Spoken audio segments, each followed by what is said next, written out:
Magandang umaga mga ka-alright. Naglalakad ako ngayon papunta ng train station kasi Sabado ngayon, so day off ko today. At pupunta tayo ng Zagreb City kasi meron kaming pagsamba. So sasamba muna ako dahil bukas may pasok kami, kaya maaga tayong babiyahe ngayon. At malamig na ngayon dito sa Croatia. 12 degree Celsius yung nasa cellphone natin, kaya malamig na yun. Naka long sleeve na ako, naka jacket pa, kaya dobre jutro. Pero nakaka-adjust na yung katawan.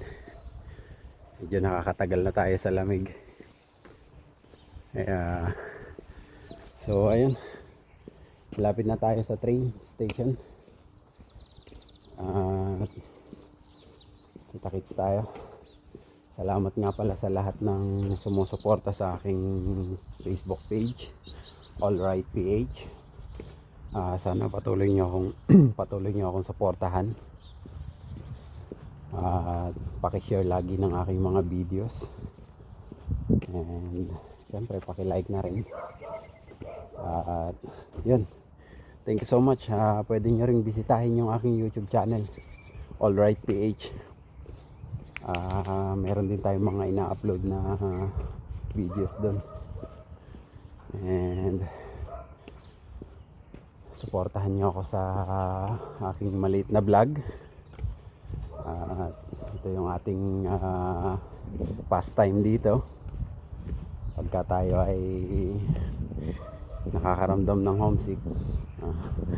Homesick ka pa pala. So yun, gala ka na nga ng gala, na homesick ka pa. So ito na yung train station dito. Hindi siya ganun ka ganda, luma na siya. Dobre ito. So ang ganda ng sigat ng araw. Buti na lang na timing na walang ulan. Itong mga nagdaang araw kasi ulan ng ulan. So expect natin itong buong bare months malamig talaga yan hanggang February. So yan, thank you so much. Hanggang sa muli, bye bye.